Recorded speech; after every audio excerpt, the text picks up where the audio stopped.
Hello all heroes and welcome back to Invincible Guarding the Globe, and today we're going to be talking about the newest character to be released. We're hitting this one pretty quick, getting the information out there for those of you who do want to summon and get Mr. RUS Livingston, aka the Sequid meat puppet over here, leading to the invasion of the hive mind of Sequids.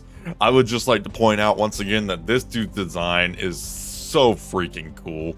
I mean, it just looks horrifying in all the right ways. And this dude, he is an agony. I mean, this is a poor dude who is just getting abused over here by these little pink aliens. But for our purposes, we're gonna use him for combat, for glorious combat, whether he likes it or not.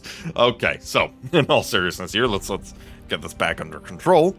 We have RUS Livingston clocking in as a From Worlds Beyond support character. He is our fourth From Worlds Beyond character after for elites at least, after of course Alan, Battle Beast, and Universa. Now we have Mr. RUS Livingston over here with the Sequids. I was really wondering what they were going to go with. My bet would have been From Worlds Beyond, but an argument could have been made for GDA, and a teensy-weensy argument could have been made for Criminal, but From Worlds Beyond makes sense because, like I said, it really is the Sequids running the show here. So, looking at his tags here, he is humans, which is interesting for a From Worlds Beyond character, but I mean, hey. Invaders, ranged, grounded, and support, and he is a ranged character, basically using Sequids as his ranged attack, more or less. So he is a ranged support character, which already does make him very much noteworthy because ranged characters are very popular right now for GDA op clearing and Cecil's nightmare clearing. Now let's take a look at his skills here. This first one has probably created the most buzz because I think people are a little confused about how it works. So let's talk about it. RUS Livingston throws a wave of Sequids, creating a huge column around the target that deals 160% of the hero's, meaning RUS's, max HP as area of effect damage, and stuns all enemies inside for 1 second with a cooldown of 20 seconds. And going all the way to level 10, this goes up to 250% of the hero's max HP as area effect damage, and stuns all enemies inside for 2 seconds. Now, already, right out the gate, we have a fascinating ability that we haven't seen before, because you'll notice that the damage of this ability scales off of his max HP. And a lot of it at that. 180% of the hero's max HP is immense on paper. Here's the thing. Yes, in a vacuum, this will pretty much eliminate any equal level hero. Because, I mean, keep in mind, if his HP, like right now my level 1, his HP is at 3,900. If the enemy is under that or even slightly above it because of the percentage, yeah, insta-kill. However, you have to factor in the defensive stat, which is going to mitigate the damage. It's hard to tell what the equation is.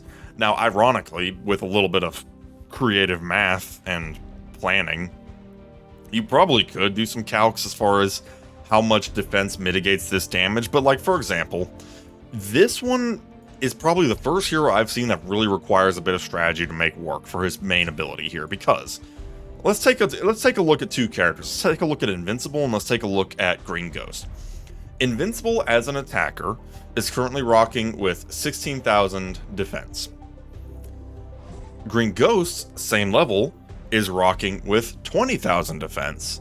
And then Alan here has 15,000 defense as well, which actually does equal, or almost equal, Invincible, even though he is dramatically lower. So different types of heroes are going to have varying defense stats and HP stats. The HP stats don't vary quite as aggressively, I've noticed. Like Green Ghost and Invincible are same level. The only difference really is a little bit of a gear difference, and Green Ghost is actually a bit lower in the HP department, which makes sense because my Invincible, it does have 1 star, but HP doesn't seem to be the biggest difference between at least attacker and supporter. That's more so in the defensive stat. Now, I don't have Alan up here as a comparison, and stats do vary by character, but we're kind of going for general here. Point is, with his ability, with Russ's ability, he will slam and jam all over attackers, period. Like, if you have him leveled up and anywhere near the power level of other attackers, he'll just freaking blast them. Which is kind of on brand for Sequids, actually. They're very difficult for a brute force character to take down. They require either a lot of defense or a lot of tactics. Fighting against a defender or a bulky support character is going to be a little harder for him, because if the skill only does so much damage, their higher defensive stats are going to mitigate it.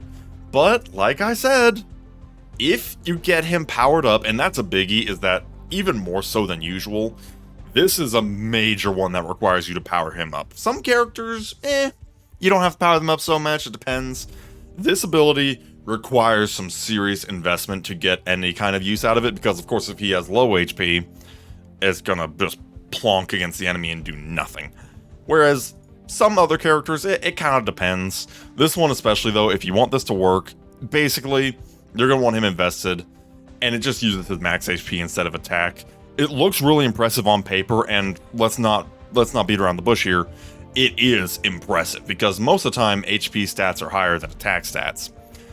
But it depends on who you're facing. Defensive stats are going to mitigate that, especially if you're fighting defenders and support characters. Additionally, as you do get him leveled up, he does get a higher max HP percentage here, which, of course, more damage, and he does get a longer stun. Starting out, he does have a 1 second stun, and that will go up to 2 seconds at level 6. That's for, level 6.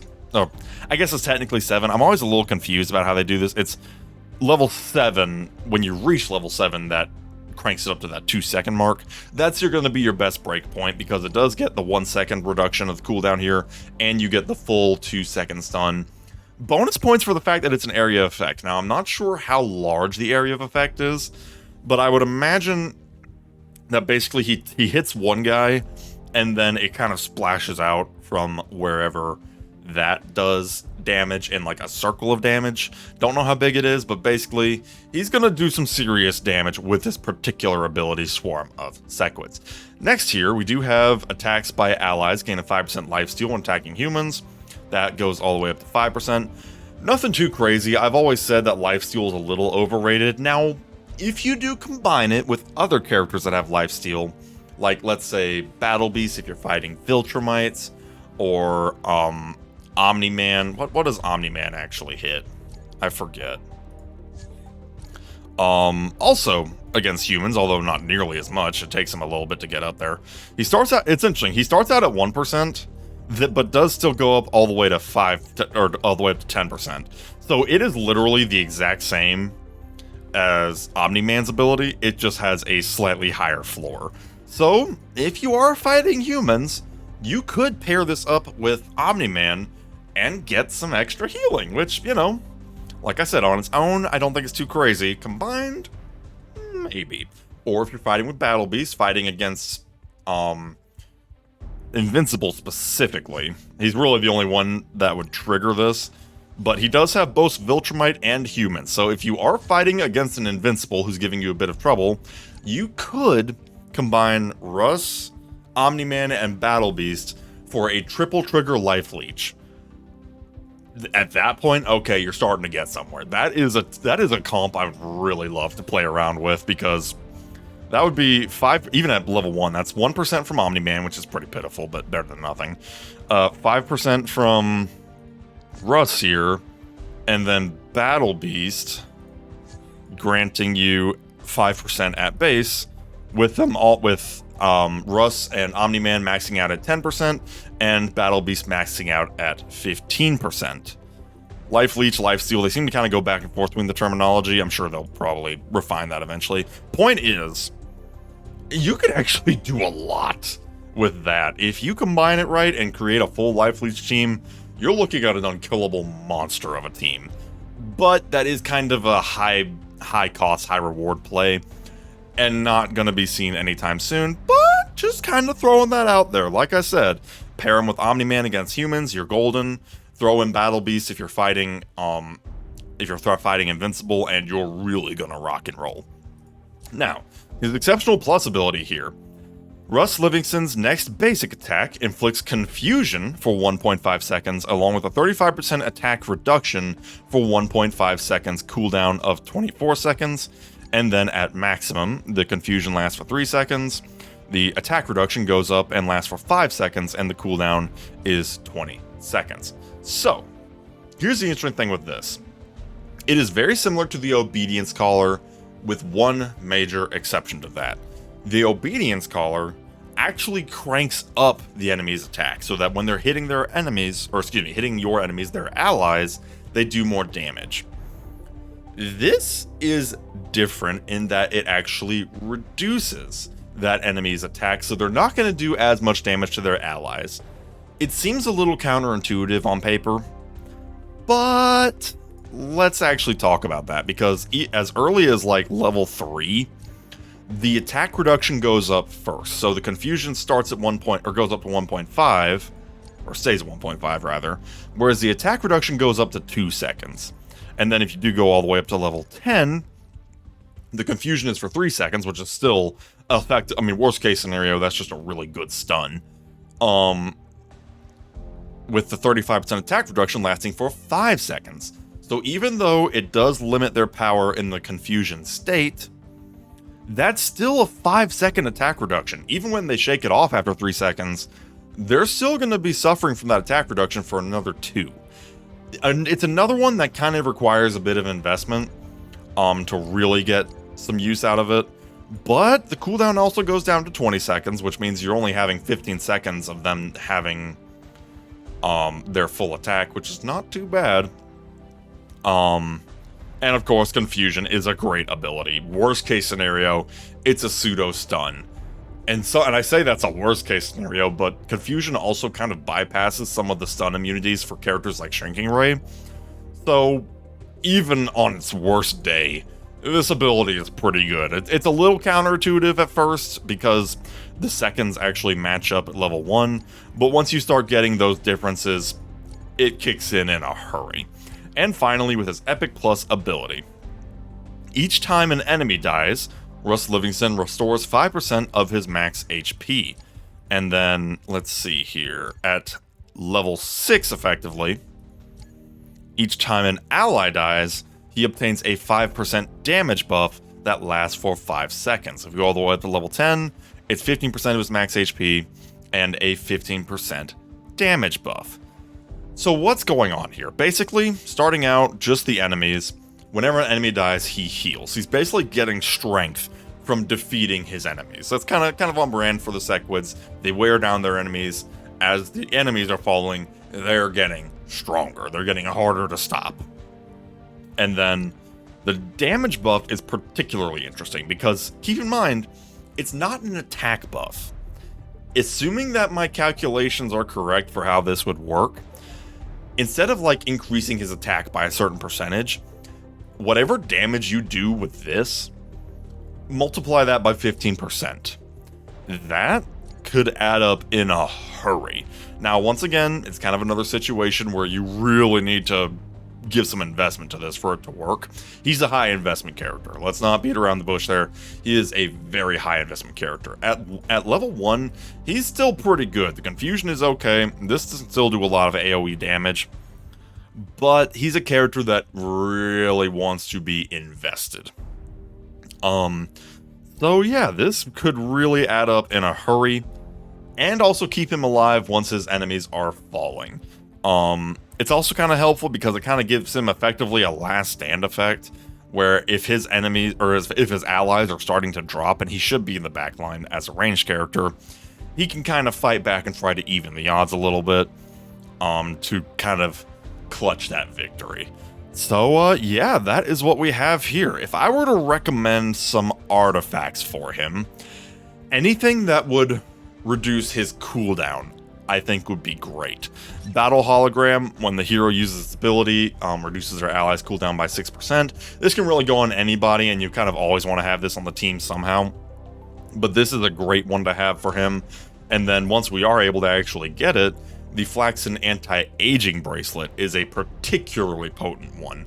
At base here, it reduces the hero's main ability cooldown by 6%, effectively meaning that you can shave off a second or two of his main ability, which, remember, does some pretty hefty AoE damage and has a stun. The cooldown of 20 seconds, going down to 18 seconds, you could effectively get that down by 1 second or 2 seconds if you do have the artifact powered up.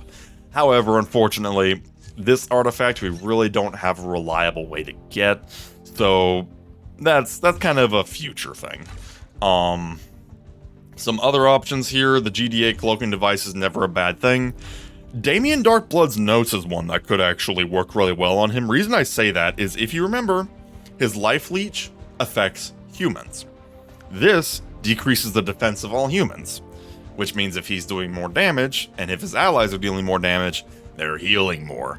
This could synergize really well, especially if you do also throw him in with an Omni-Man, who I think he'll play really well with.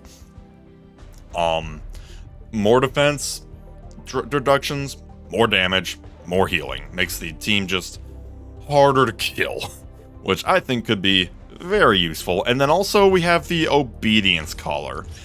Now, this is another one that applies Confusion State. It's once every 21 seconds for 3 seconds on a random enemy, whereas his ability here is 24 seconds on whoever he attacks once disorientation is ready.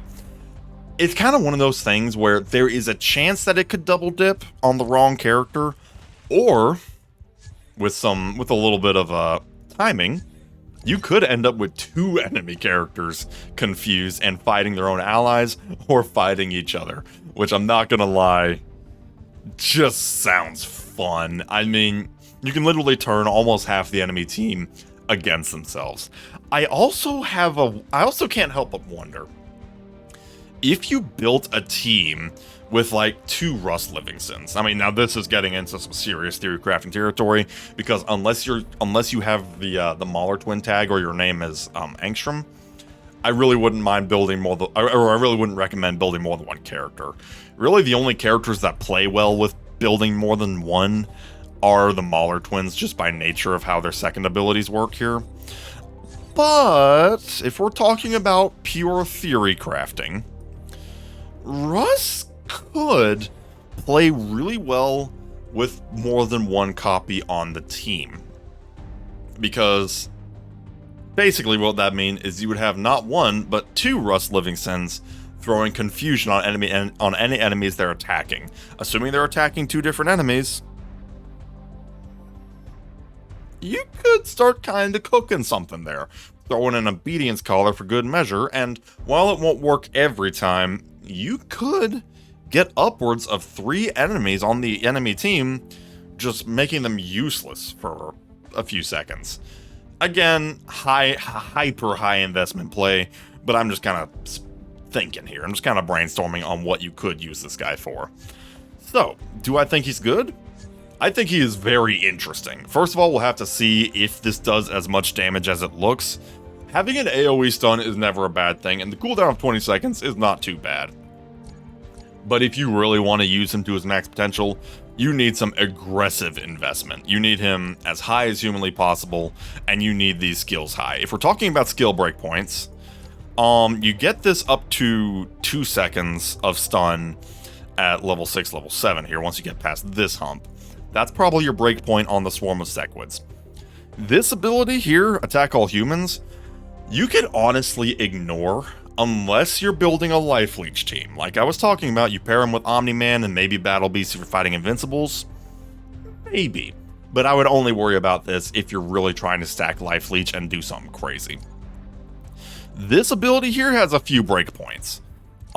You go up to the 2 seconds of attack reduction at level 3. You could stop there if you just wanted to keep it simple and easy. At level 5 here, or level 6 rather, it's a little confusing all the time. You do get the cooldown reduction down to 22 seconds, and the confusion goes up to a full 2 seconds. If you have to max out one ability, it'd probably be this one, just because 3 seconds of confusion can really turn a fight on a bad day. And 5 seconds of attack reduction, never a bad thing. So if you really have to max out one ability, I'd say Disorientation is the one to go. And then Space Scavenger here, you want to at least get to level 5 here for the potential damage buff if your allies are dying. And that's probably the first breakpoint on that. And of course, again, if you're going for heavy investment, going to level 10 can give him a nice healthy damage boost, but you have to have him up to Omnipotent Plus to even be talking about that. So, you know, that one is aggressive investment. But yeah, that's kind of my opinions on that. The only thing slowing him down right now is the fact that he is pretty rare. Right now he's only available for a certain period of time with this double rate event, and he's not even that high on the list, quite frankly. He's got an equal rate to everybody else, so you're not going to see a lot of him, most likely. Now, I was lucky enough to get one pretty early on, but that was just pure unconditional luck. That was the luckiest form of luck that I even got one. So it's going to be a hot minute before we can properly build him, and that is the kicker, is he's going to need some building. But you build him up, put him in some teams that are really built well for him. Okay, you're starting to really cook something. I'm not going to say that he's uniquely beneficial for From Worlds Beyond teams. We're really still waiting on a proper healer for From Worlds Beyond. The Life Leech supplements that a little bit. Throw him in with Battle Beast, and if you're lucky enough to be fighting an Invincible, and I use the word lucky very loosely on that one, and the Life Leech does stack up, but he's still not a true From World Beyond healer. He's more of a utility support with debuffing and the occasional AoE blast of damage. But that is all we have for today. Let me know down in the comments below what you think of this poor unfortunate soul here. You know, I'd love to say that it's RUS Livingston we're using, but it's really the Sequids using them, and we're just kind of pointing them in the right direction. So yeah, let me know what you think down in the comments below, and we shall see you next time. Have a good one.